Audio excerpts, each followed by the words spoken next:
Pode começar. Tá bom. Então, gente, bom dia. Hoje a gente pensou em falar, como a ideia era falar sobre alguns conceitos fundamentais da teoria de Freud, a ideia hoje é falar um pouco sobre a teoria da sexualidade, mais por cima, assim, né, porque o tempo é curto e é muita coisa para falar, mas para ter uma ideia, assim, de mais ou menos o que que é e como é que funciona. E também eu acho que vai ter outro gel, num outro mês, que vai falar mais exclusivamente sobre isso. Mas então eu vou só dar assim uma introdução sobre o tema e falar um pouco sobre isso.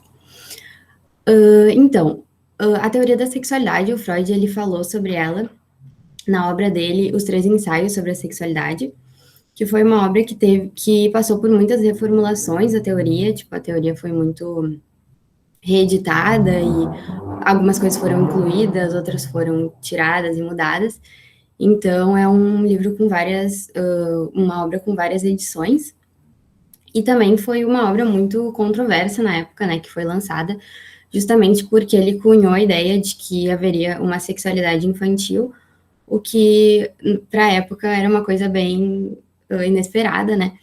Então foi bem controverso e causou bastante rebuliço assim na comunidade científica da época. Então, ele vai falar sobre esses três ensaios sobre a sexualidade. E o primeiro ensaio ele colocou a ideia de perversões, que seria a ideia de que haveria uma norma da sexualidade, que seria a sexualidade com fins exclusivamente reprodutivos, e qualquer tipo de sexualidade que não entrasse nessa norma, que não tivesse esse fim reprodutivo, seria enquadrada como uma forma de perversão. Então, as perversões seriam justamente esses desvios em relação a essa norma da sexualidade. E o desvio ele pode ser em relação ao objeto, que o objeto de desejo da pessoa, por exemplo, ou ao alvo. Então, no objeto poderia ser, no caso, duas pessoas com duas pessoas do mesmo sexo tendo relações, seria considerado um desvio do objeto, porque não tem um fim reprodutivo.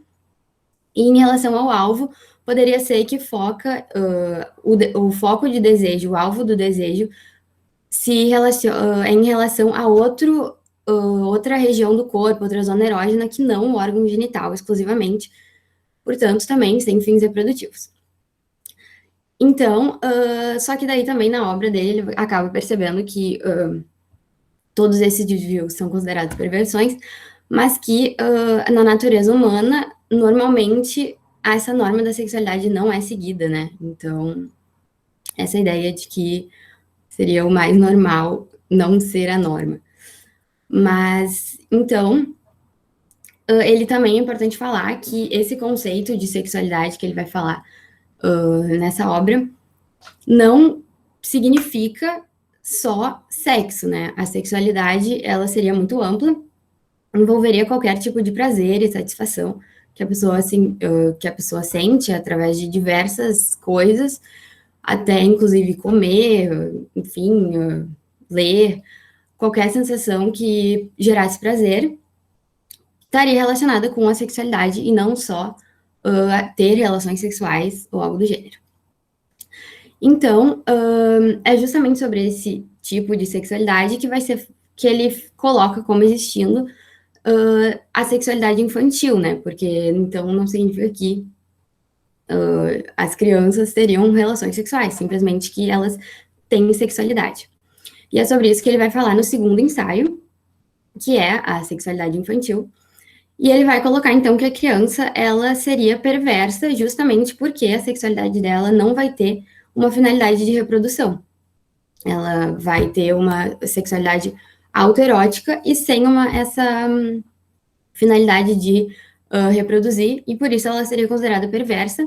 E também polimorfa, porque ela adquire essa satisfação e esse prazer através de diversas partes do corpo e diversas zonas erógenas que não o órgão genital. Então, a criança ela vai passar por vários estágios do desenvolvimento psicossocial, como ele chama, que vão acabar, se passados de maneira satisfatória, vão fazer com que ela desenvolva uma sexualidade adulta normal quando ela for mais velha, né? Então, quando ela passar por todas essas fases, ela iria chegar a ela iria chegar na idade adulta, ela teria uma sexualidade considerada normal e satisfatória ou saudável, enfim. Então, o primeiro estágio do desenvolvimento psicossexual é a fase oral, que vai acontecer entre os 0 e os 2 anos, geralmente aos 6 meses, assim, do bebê, em que a boca, ela é considerada a zona erógena, e é através dela que o bebê vai obter prazer e satisfação.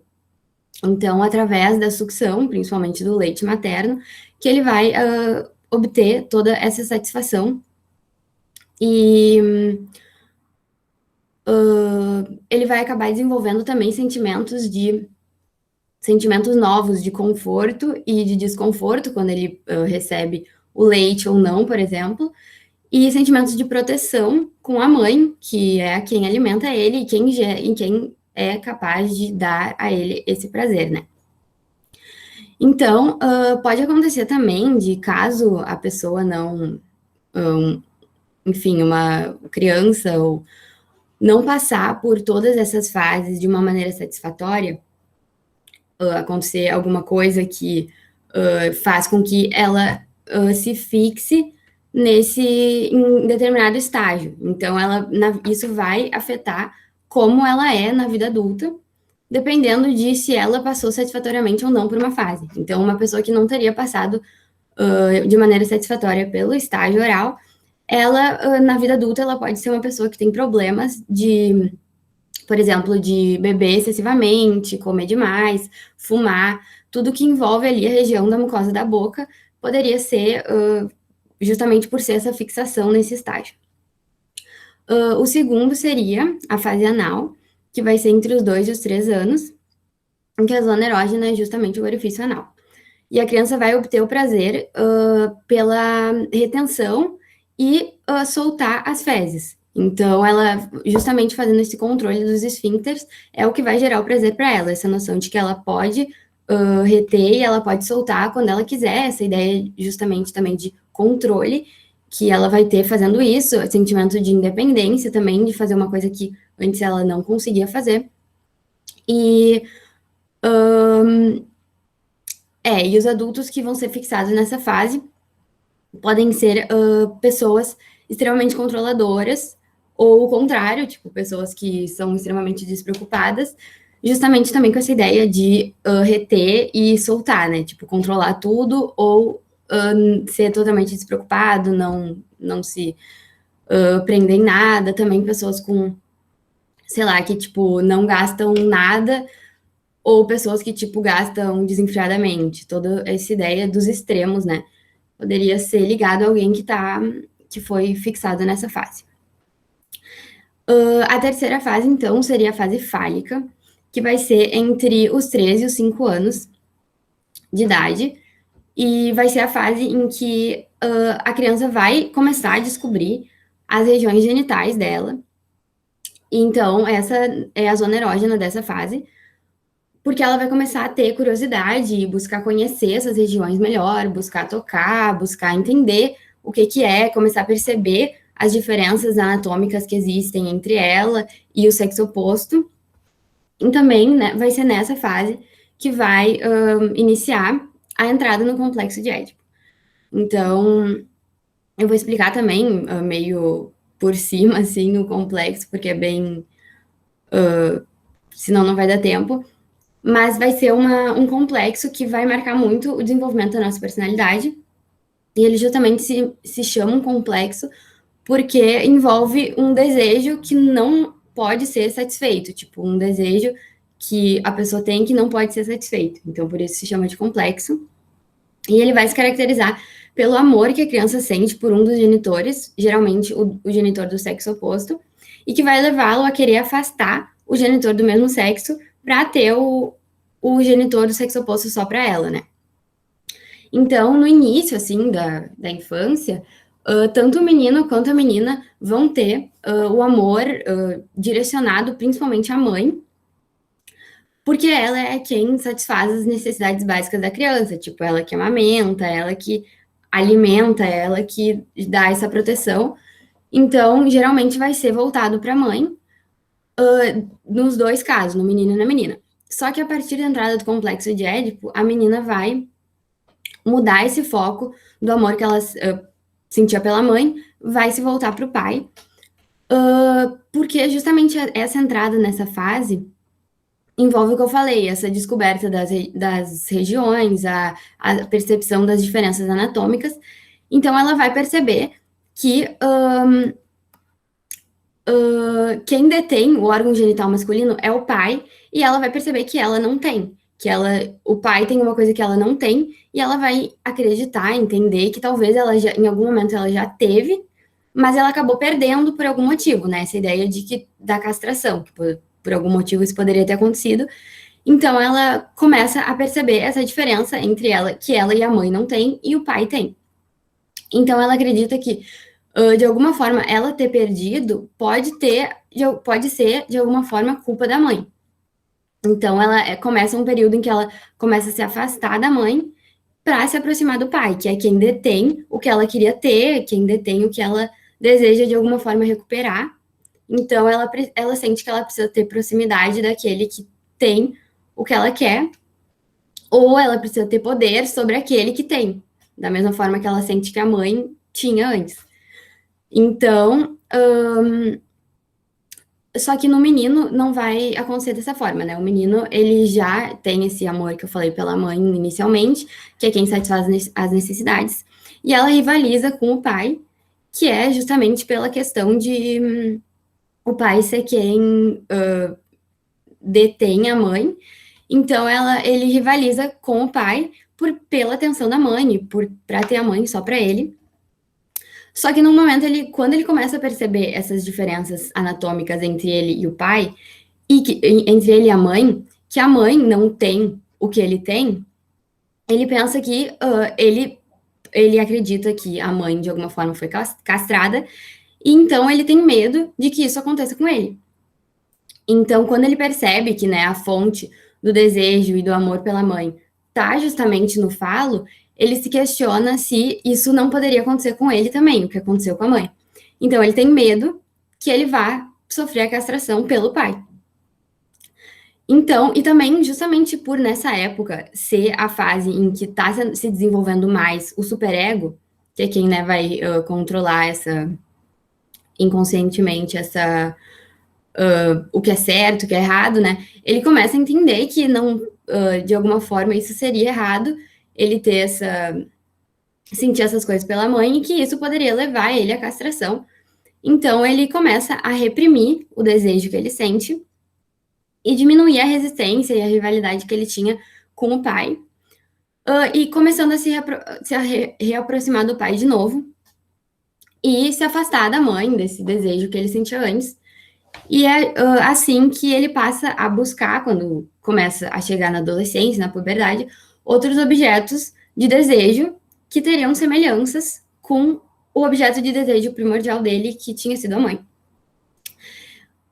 E a menina, para ter essa resolução do complexo, vai ser um pouco mais lento e gradual, não vai ter toda essa. Não vai ser tão, assim, um momento específico, mas ela vai começar a substituir esse desejo que ela tinha pelo pai por o desejo de ter um filho no futuro, como a mãe tem. Então,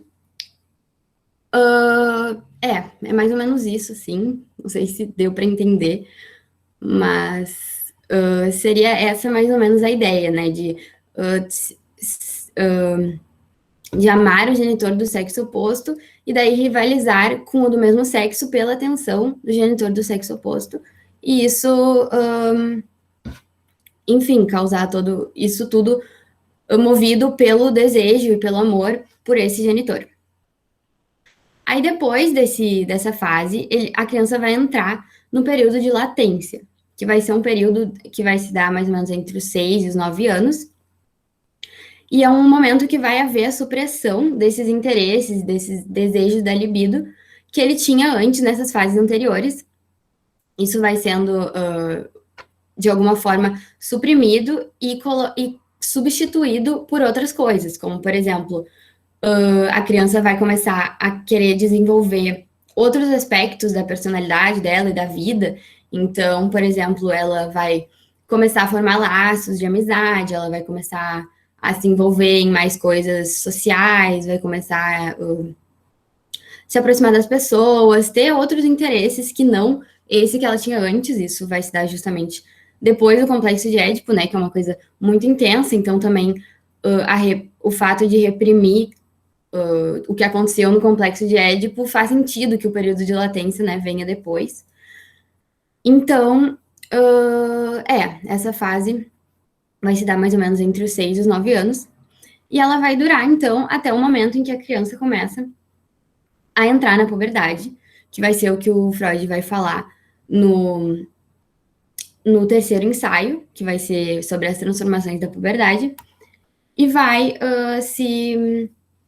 que vai dizer respeito à fase genital, que seria a última fase do desenvolvimento psicossexual, e que aí, a partir daí, dessa fase, a criança já iria se tornar, né, adulta, adolescente, e já iria ter a sua sexualidade formada.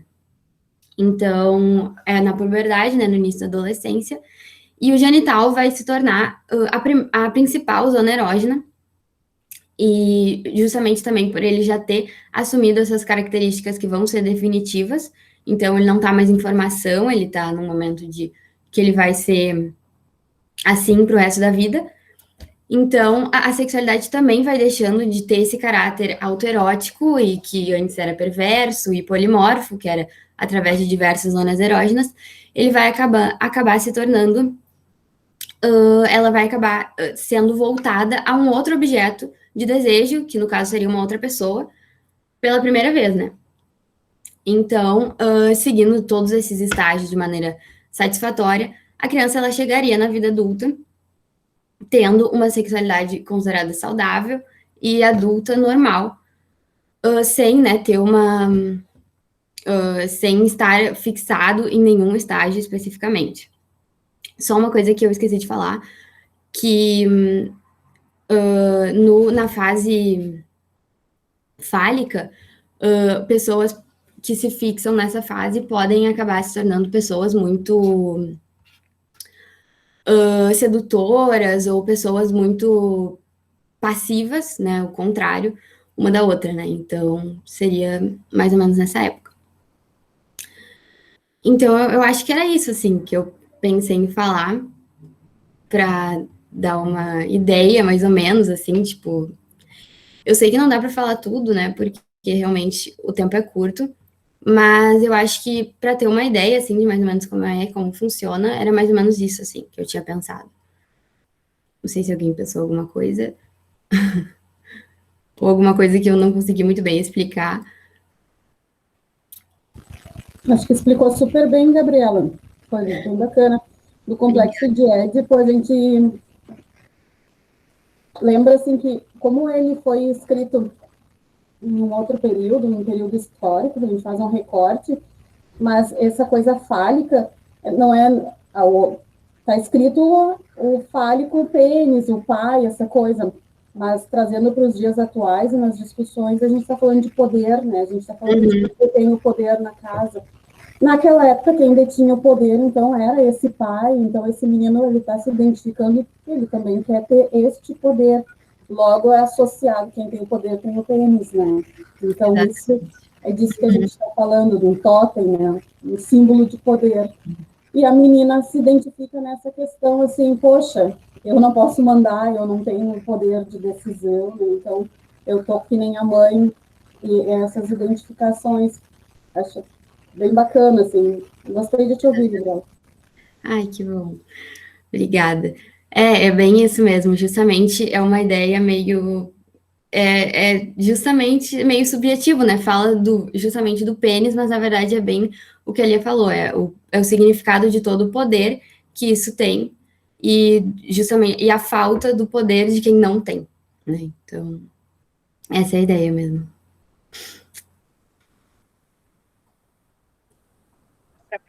Triângulo. porque no contexto do Freud era a mãe que ficava em casa e tudo mais, né? Então, hoje em dia já se fala de triangulação, por exemplo, com o trabalho ou alguma coisa nesse sentido, né? E a castração já não é mais vista como castração, dessa coisa de tirar um órgão genital mesmo, é vista mais como o registro da falta mesmo. Exatamente.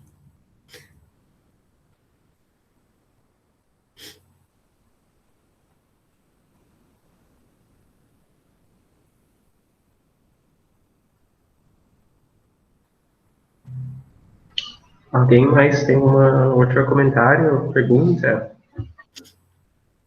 Não, eu só queria dizer que tipo, é muito bom, né, poder ver o Freud como o homem do seu tempo, né, e que bom que a psicanálise ela ainda pode ser revisitada e tudo mais, porque isso sempre foi o intuito do Freud, né, de sempre rever a teoria dele, de poder, enfim, né, fazer mais pela psicanálise, eu acho isso ótimo. E justamente ele já mudou várias coisas nessa teoria, né? Então, com certeza, se ainda tivesse vivo, mudaria muitas outras coisas também, porque é uma teoria que realmente precisa de muita atualização para o momento, né? E então, sim, é isso aí. Você chegou a pesquisar alguma coisa que foi mudado? Sim, justamente tem na obra, né, várias notas, tipo, de rodapé, porque as coisas, tipo, são... tipo, no livro que eu tenho, diz tudo, é meio que um compilado, né, de tudo. Então, são várias notas de rodapé, que às vezes, tipo, dura 3 páginas, assim, a nota, porque é de coisas que ele tá, tipo, arrumando do que ele tinha falado antes. E uma dessas coisas é essa ideia de que da sexualidade infantil, que antes era muito ligada àquela teoria do trauma, né? De que da teoria da sedução, de que todas as pessoas que têm, por exemplo, as pacientes histéricas dele, todas teriam na infância sofrido algum tipo de sedução por parte de algum adulto, e por isso elas teriam desenvolvido esse tipo de configuração histérica. Mas depois ele vai vendo que, na verdade, a sexualidade infantil é muito mais de fato, uma sedução real por parte de um adulto. Também ela passa a ser muito da fantasia que a criança tem em relação ao adulto ou alguma coisa que acontece. Então, não necessariamente ela vai passar por uma coisa real, alguma coisa que de fato aconteceu, tipo, foi real para ela, né? Porque é da fantasia dela. Então, essa ideia também de que a sexualidade infantil é muito ligado a essa questão das fantasias e não necessariamente a um trauma, a um acontecimento, alguma coisa que a pessoa passou que gerou e isso, tipo, eu tava vendo uma aula de um professor falando que o Freud, tipo, até se questionou na época, assim, quando ele tava falando sobre isso, que ele pensou assim, eu não consigo ver a mim, eu fazendo alguma coisa com a minha filha, eu fazendo alguma coisa que iria traumatizar minha filha, e eu conheço, tipo, outras pessoas que eu imagino que também não fariam isso. Então, isso fez ele ter que mudar a teoria e pensar, tipo, não faz sentido, tipo, todas as crianças, todos os pais abusarem de alguma forma da criança, todos os pais cometerem alguma coisa assim em relação à sua criança. Então, ele percebeu que, na verdade, a sexualidade infantil devia ser muito mais a ver com esse imaginário e não necessariamente com uma coisa que de fato aconteceu e que de fato teria traumatizado aquela criança, né? Então, isso é uma das coisas.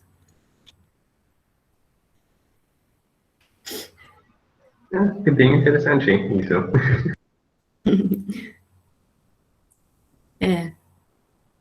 Realmente.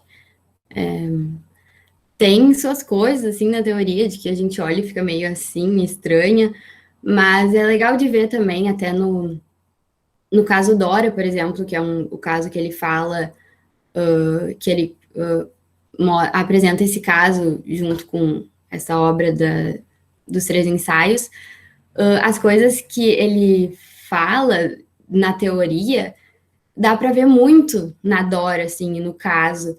Então, eu acho que tem coisas que, às vezes, são muito da época e são muito que, às vezes, que não são muito atualizadas, mas é uma teoria que tu consegue enxergar, no caso dele, né, que ele relatava o caso das pacientes. Então, é legal de ver, assim, tipo, não é perfeito algumas coisas, né, mas são coisas que fazem muito sentido, pelo menos na minha visão, assim. Não, é verdade, faz muito sentido. Tu vê um monte dessas coisas acontecendo hoje. Um, mas uma questão, o que tu acha sobre esses pontos de vista dele hoje, dia em dia? Tu acha que ainda está aplicável ou precisa mudar bem mais ou um pouquinho? O que tu acha? Eu acho que justamente isso que as gurias falaram a respeito do Édipo, por exemplo, que é uma coisa que tu ainda dá pra ver, né? Tipo, meio que tu olha uma criança e, tipo, eu lembro muito de um vídeo que viralizou há uns anos atrás, que era uma guriazinha dizendo que, tipo, ela queria casar com o pai dela, e ela dizia, tipo, eu quero casar com meu pai, e ela chorava, assim, e a mãe dela ficava, tu não pode casar com teu pai, tu tem que casar com outra pessoa. E é um vídeo que, tipo, todo mundo achava engraçado, mas, na verdade, faz muito sentido, né, pra época que aquela criança, eu acho que devia ter uns 4 anos, estava vivendo. Então, eu acho que sim, eu acho que tem coisas que são extremamente atuais e que são coisas que não mudam, mas que, como as gurias falaram, muda meio que o sentido, né? Antes era muito uma coisa justamente de ter o pênis, de ter o órgão, e agora toda essa questão do poder que está envolvido, do homem, o quanto ele tem esse poder sobre a mulher, e o quanto isso afeta as meninas e os meninos também na infância, né? Porque isso é uma coisa que é impossível de tu não perceber. Então, eu acho que sim, eu acho que tem coisas que realmente são muito, que nem tem como negar, assim, porque é muito claro, assim, o quanto acontece, assim, observando uma criança, o quanto isso está presente. E também, às vezes, é difícil a gente pensar sobre isso, a gente acha, às vezes, um pouco estranho, né, essa questão do Édipo, mas é também porque é uma coisa que foi muito reprimida, né, na gente. Tipo, a gente teve que, justamente por ser uma coisa tão estranha, na nossa cabeça, é necessário, tipo, para nossa bem da nossa saúde, é necessário que a gente reprima todos esses acontecimentos. Então, por isso que às vezes a gente não lembra e acha, não lembra, né, porque nem tem como, então acha estranho, mas sim, eu acho que observando outras crianças tem como ver e perceber que eu acho que sim, faz sentido.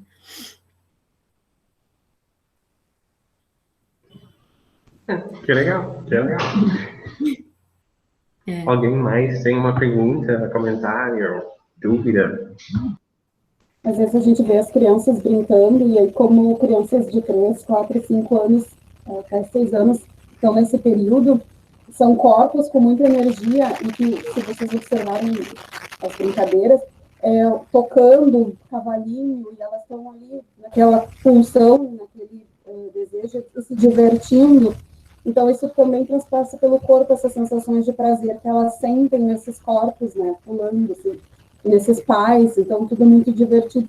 Em algum momento acontece essa repressão, porque é o teu pai, né, então vai ter que reprimir o prazer que tu sentiu em relação a esses corpos, né, então é bacana de assistir e enxergando a teoria na vida prática. Sim, assim.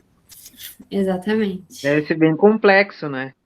A gente vê, em químico, a gente imagina, será que ele está colocando 2 mols de açúcar no cafezinho dele? Mas a gente pensa um psicanalista, agora ele está tendo um comportamento característico de tal fase. Deve ser bem... E o Freud, como ele fala tudo sem pudor, no caso, né? Escreveu a teoria sem pudor, a gente passa a ver o mundo de outra forma também, né? Sem pudor também, né? Sim. Acho que com normalidade também, né, Lua? Porque se faz parte do processo, a gente começa a enxergar isso. É normal uma menina querer casar com o pai nessa idade, a gente não vai permitir, porém é normal que esses corpos que brincam, essas cosquinhas, tudo isso é normal, vai passar, né? Exato. A moralidade estabelece um padrão, mas nem sempre é a normalidade, não digo fisiológica, mas psíquica, né? Mas estava muito bem, parabéns, Gabriel. Obrigada, Lua. Sim.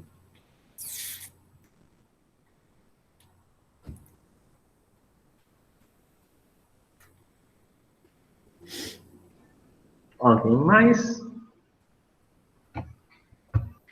Bom, tudo bem? Eu acho que, não, muito bom, eu gostei bastante, assim, da forma bem didática, né, de ouvir, assim, e é justamente isso, na verdade, a psicanálise, quando nasceu, hoje não tanto, né, mas quando nasceu em Freud, muita estranheza, né, como a Gabriela falou, inclusive ele foi muito criticado, né, pela comunidade científica, e eu acho que também, tipo assim, essa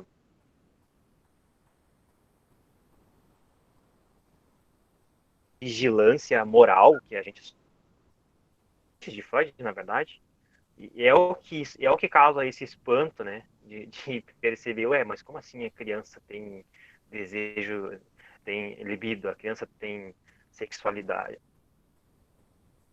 Sim. E a sexualidade foi, né, ligada a necessidades orgânicas, né, e ela acabou se apresentando autoerótica, né, procurando, né, ali a satisfação de desejos no próprio corpo da criança. A criança, ao nascer, ela tem uma estrutura sensorial, né? A boca, os lábios, e essas regiões, elas são consideradas como zonas erógenas, né? Que Freud vai dizer. São zonas erógenas mais desenvolvidas, e é justamente, por exemplo, pelos lábios que ela experimenta ali os primeiros momentos de prazer, né? Por exemplo, durante o ato de mamar, por exemplo. Né? Quando a criança busca ali uma preservação do equilíbrio vital, digamos assim, ali que surgem as primeiras experiências de prazer na criança. Esse é o prazer que ela está buscando, né? O Exatamente. ato de sucção no seio da mãe e tal, é onde ali aquele contato ali que ela busca aquele prazer, e isso causou uma certa estranheza, né? E faz sentido essa estranheza, né? Porque acho que muito pela questão ué, como assim criança tem Uhum. tesão, digamos assim, né? Se é que dá para usar essa palavra, mas realmente é interessante isso. É. Não, e até hoje, né, causa estranheza em várias pessoas falar sobre esse tema e perceber isso nas crianças também, né? Então, é uma coisa que eu lembro de uma história de uma amiga que eu tenho, que a filha dela tava na escolinha e tava tendo isso de, tipo, as criancinhas quererem, tipo, tirar a calça e tipo, mostrar, assim. E daí ela foi, tipo, uma mãe foi reclamar, tipo, indignada, assim, pra diretora, e a diretora falou, tipo, ai, que isso é normal na fase, e ela ficou, tipo, indignada, assim, tipo, nossa, como assim isso é normal? Tipo, achando que a mulher tava louca em dizer que isso era normal, sabe? Então, realmente, ainda é uma coisa que ainda choca, né, algumas pessoas, porque tem toda essa ideia da criança de pureza e de inocência, que, tipo, na verdade, a sexualidade não tira isso da criança, né? É só uma característica e como o Lô falou, não é uma sexualidade que envolve sexo, nada, é tipo uma sexualidade que envolve simplesmente prazer e a satisfação que todo mundo tem e todo mundo precisa, inclusive a criança, né?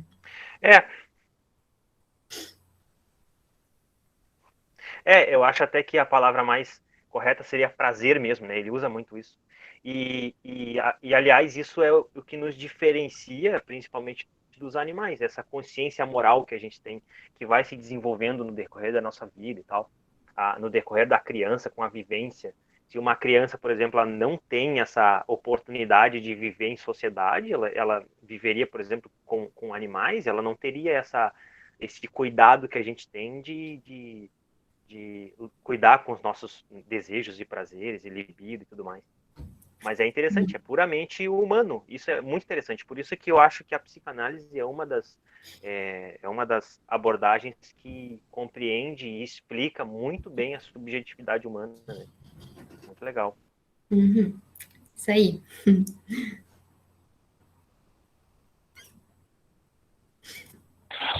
Oi, bom dia.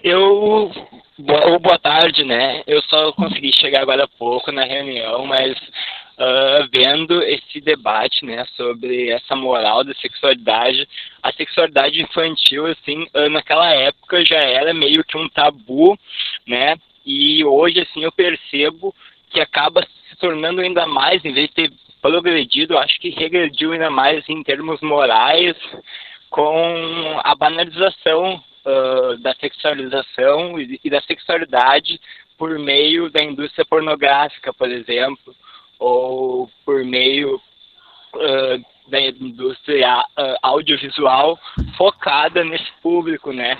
O que era para ser um avanço, assim, em termos de descoberta científica mesmo, a sexualidade infantil acabou se tornando algo ainda mais reprimido por uma banalização comercial, assim. Foi o que eu pensei, assim, um pouco. Eu não consegui ouvir antes, né, infelizmente, porque eu estou no serviço, mas o pouco que eu acompanhei o debate, eu achei interessante e eu queria contribuir dessa forma.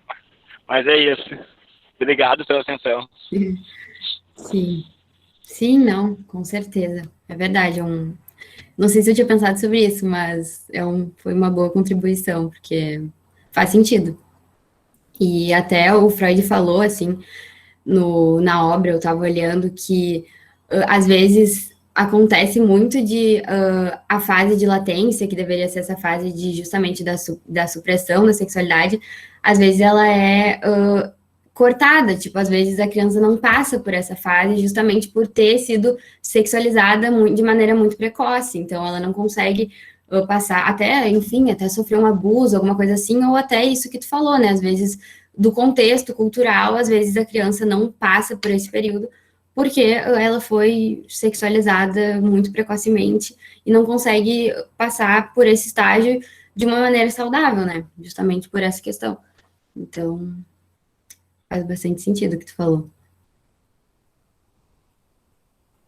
Sim, é nesse sentido mesmo que eu estava pensando. Conseguiu captar o fio. Sim, o que o Guilherme falou faz todo sentido também, porque a gente percebe isso na cultura, nas músicas, por exemplo, cada vez mais sexualizadas, e alguns pais, inclusive, acham, bonitinho e tal, uma criança ali sendo um objeto de sexualização na música, e porque se deixar, a criança, se não tiver um freio, por exemplo, ela segue fazendo o que bem entender, entende? Inclusive na parte da sexualidade. Faz sentido, sim. Uhum. Isso aí.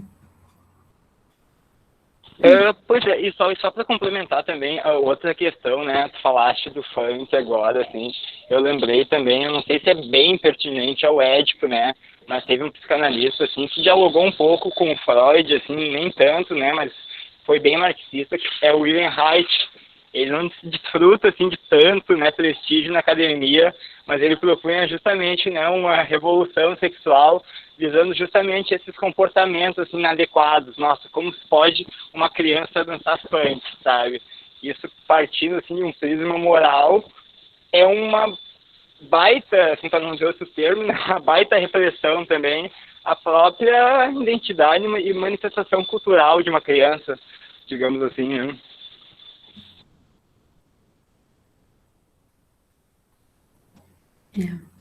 Isso aí.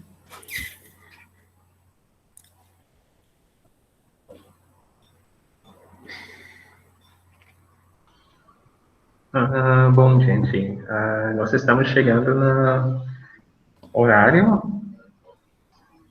mas a Cristina colocou um comentário para quem?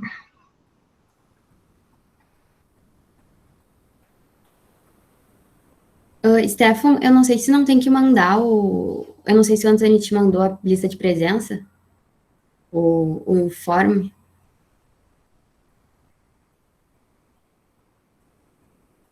Tá sem áudio. Obrigado. Ainda não, mas eu já tirei o print da tela com todas as pessoas que estavam aqui, então não se preocupe sobre isso. Tá. Mas, sim, a gente está, na verdade, no horário, e se ninguém mais tem uma pergunta ou comentário, é isso por hoje, gente. Gabriela, muito obrigado pela sua apresentação, foi ótimo, como sempre. E esse foi a última gel do Julia. Então, eu espero que todo mundo assistirem, aproveitaram os assuntos. E para as pessoas que não é da Liga, mas está acompanhando, tu pode acompanhar pelo nosso Instagram, que é mais ativo do nossas social media, mídias sociais, e tem nossos grupos de Telegram e também o WhatsApp, que tu pode acompanhar mais também, tá? Mas muito obrigado por todo mundo pegando tempo para assistir nossas reuniões. E semana que vem vai ter mais uma, se não me engano. Eu acho que sim, mas vamos ver, tá? Abraços para todos, bom dia para todo mundo e a gente vai falando. Bom dia. Obrigado, bom dia. Tchau, gente. Tchau, até mais. Obrigada. Tchau, tchau. Tenha um bom dia.